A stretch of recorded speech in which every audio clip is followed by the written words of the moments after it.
Chapter 35. Sharing the Burdens. The father's duty to his children cannot be transferred to the mother. If she performs her own duty, she has burden enough to bear. Only by working in unison can the father and mother accomplish the work which God has committed to their hands. The father should not excuse himself from his part in the work of educating his children for life and immortality. He must share in the responsibility.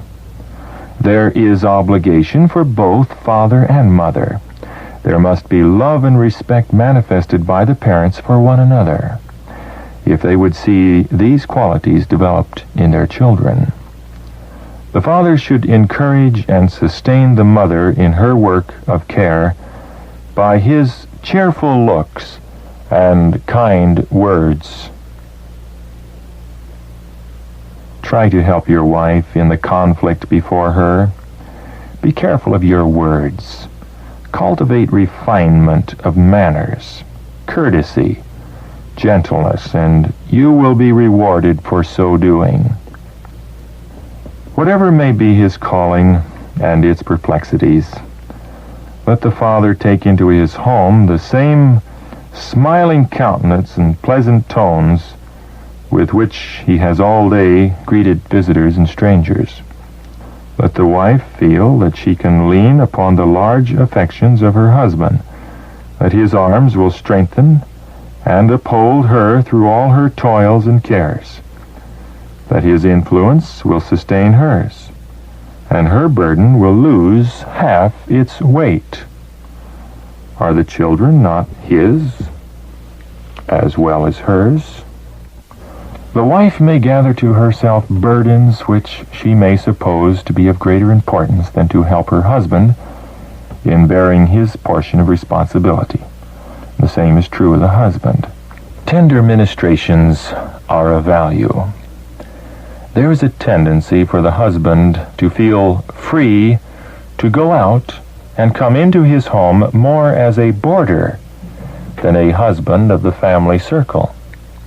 Domestic duties are sacred and important, yet they are often attended by a weary monotony. The countless cares and perplexities become irritating without the variety of change and cheerful relaxation which the husband and father frequently has. In his power to grant her if he choose, or rather, if he thought it necessary or desirable to do so. The life of a mother in the humbler walks of life is one of unceasing self-sacrifice, made harder if the husband fails to appreciate the difficulties of her position and to give her his support. The husband should manifest great interest in his family, especially should he be very tender of the feelings of a feeble wife. He can shut the door against much disease. Kind, cheerful, and encouraging words will prove more effective than the most healing medicines. These will bring courage to the heart of the desponding and discouraged, and the happiness and sunshine brought into the family by kind acts and encouraging words will repay the effort tenfold. The husband should remember that much of the burden of training his children rests upon the mother, that she has much to do with molding their minds. This should call into exercise his tenderest feelings, and with care should he lighten her burdens. He should encourage her to lean upon his large affections, and direct her mind to heaven, where there is strength and peace, and a final rest for the weary.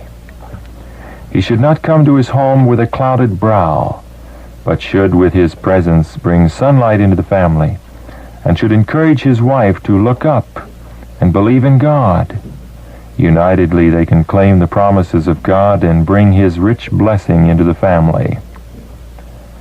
Many a husband and father might learn a helpful lesson from the carefulness of the faithful shepherd. Jacob, when urged to undertake a rapid and difficult journey, made answer, The children are tender, and the flocks and herds with young are with me. And if men should overdrive them one day, all the flock will die. I will lead on softly, according as the cattle that goeth before me, and the children be able to endure. In life's toilsome way, let the husband and father lead on softly, as the companion of his journey is able to endure. Amidst the world's eager rush for wealth and power, let him learn to stay his steps, to comfort and support the one who is called to walk by his side. Let the husband aid his wife by his sympathy, an unfailing affection. If he wishes to keep her fresh and gladsome, so that she will be as sunshine in the home, let him help her bear her burdens. His kindness and loving courtesy will be to her a precious enjoyment, and the happiness he imparts will bring joy and peace to his own heart. If the mother is deprived of the care and comforts she should have, if she is allowed to exhaust her strength through overwork or through anxiety and gloom, her children will be robbed of the vital force and of the mental elasticity and cheerful buoyancy they should inherit. Far better will it be to make the mother's life bright and cheerful, to shield her from want, wearing labor, and depressing care, and let the children inherit good constitutions, so that they may battle their way through life with their own energetic strength.